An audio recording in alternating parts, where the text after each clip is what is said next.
Aynan hozir sizning hayotingizda nima sodir bo'layotgan bo'lsa bilingki, demak xayrlisi shu ekan. Robbim o'z bandalariga juda ham mehribon. U hech qachon hech bir bandasiga zulm qilmaydi.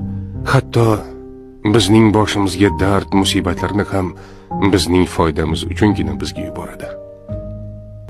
Sog'liqni qadriga yetishimiz uchun bir muddat xastalikni, boylikni qadriga yetishimiz uchun faqirlikni, sevganlarimizni qadriga yetishimiz uchun esa biroz yolg'izlikni ta'mini totib ko'rishga to'g'ri keladi. Ba'zan biz o'zimiz bo'lishga loyiq bo'lmagan joylarda bo'lamiz.